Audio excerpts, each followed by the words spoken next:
welcome to the Red Table Talk. Hi everybody. So I have here two Mumpreneurs. I call them Mumpreneurs. So I have here Mofolusade. Hello. And I have Folakemi. So Mofolusade, please introduce yourself. Okay, so my name is Mofolusade Sonaike. People call me the Mumpreneur. I run Mumpreneur.ng and Branded.ng. Mumpreneur.ng is basically a support group for mothers in business to help them realize that you can succeed as a mother and as a business owner. So I have a community called the Community of Kick-Ass Moms, the League of Kick-Ass Moms, where we support each other, help each other build capacity and succeed generally. Okay, thank you, darling. And Folakemi. My name is Folakemi Odesola. I am a vision clarity expert.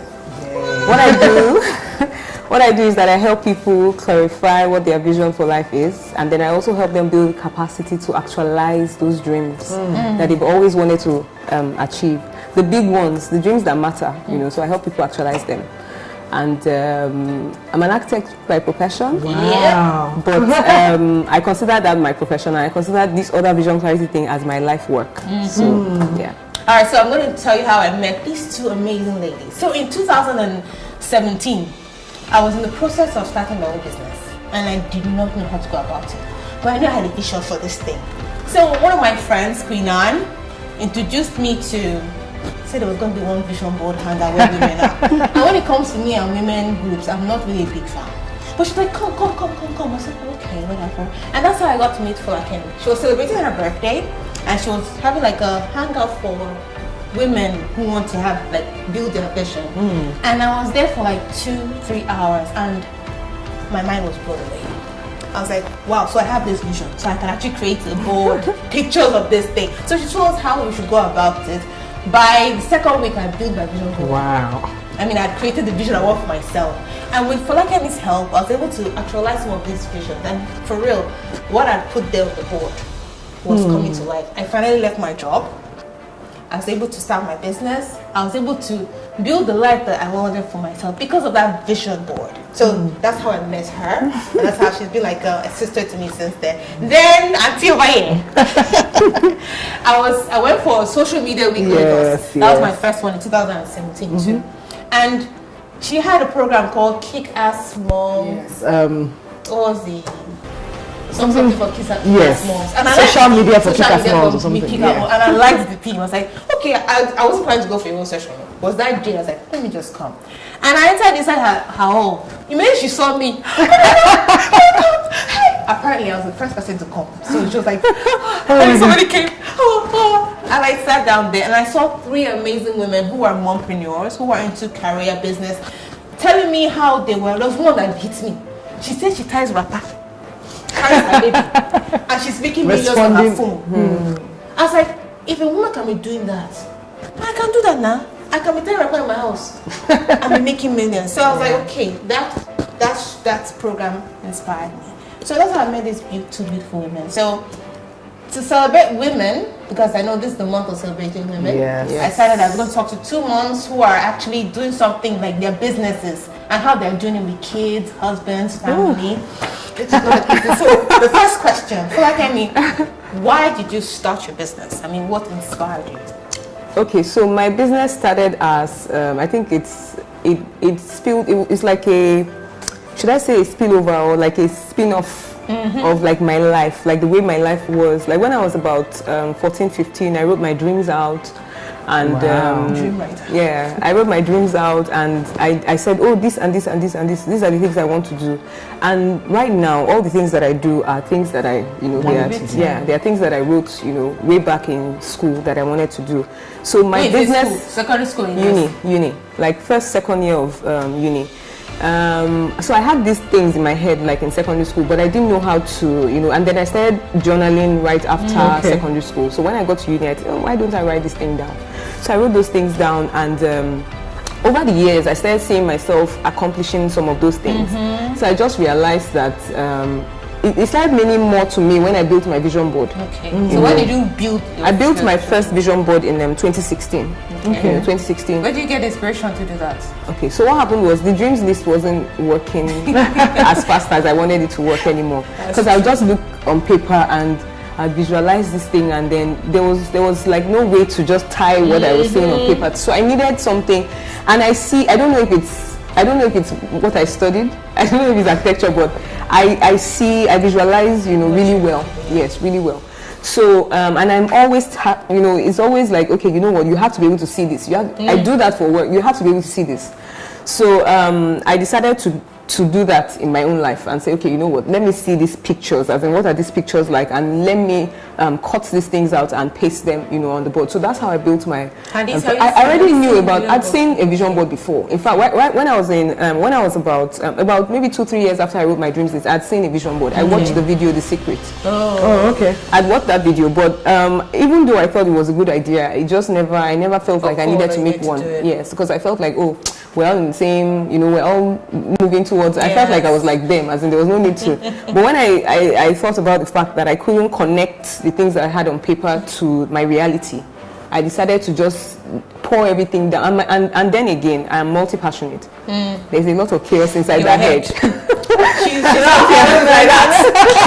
There's a lot of chaos in my head, and then so I was like, okay, I don't want to abandon my career, but I also want to do so many other things.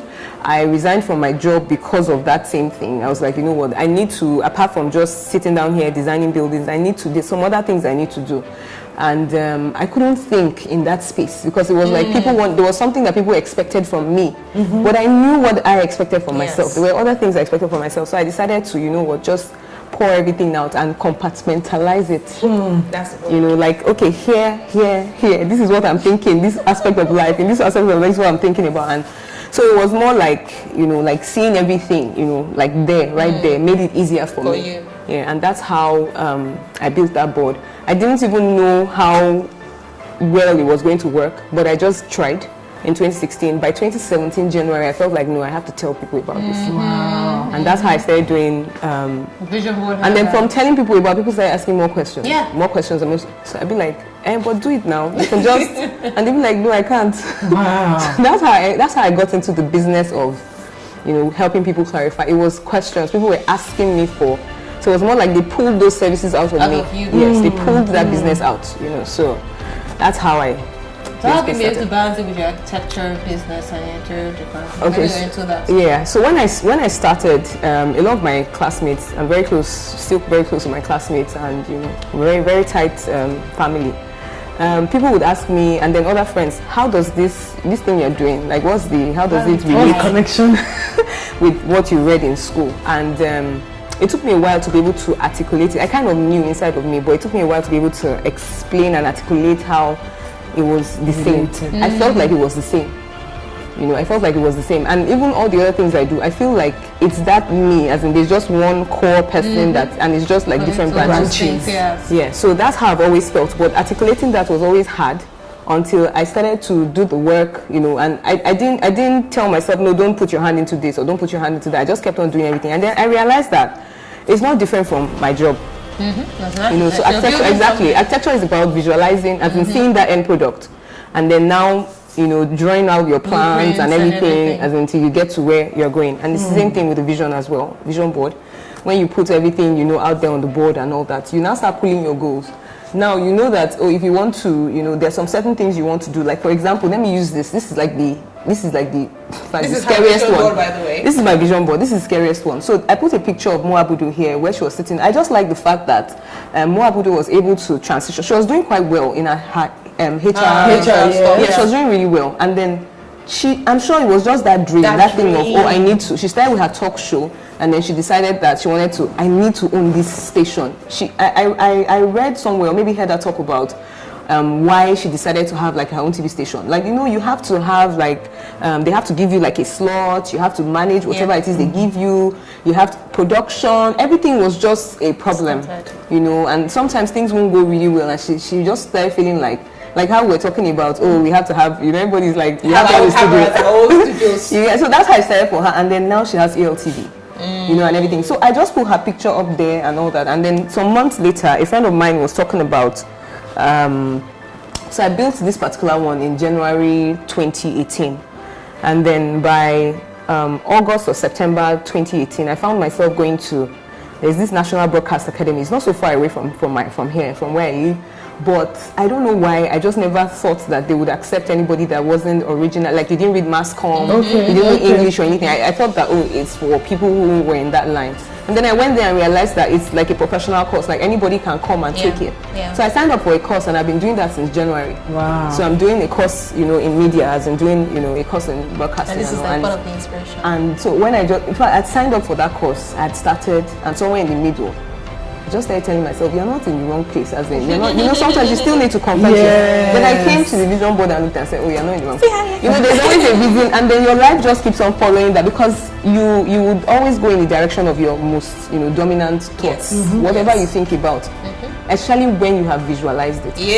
You know, if you've seen it and you've been able to identify somebody who's done it before, it makes it easier. If you can't find anybody, you know, that's why I always tell people, you need to be able to, whatever it is you want to achieve, look for somebody who has done it before.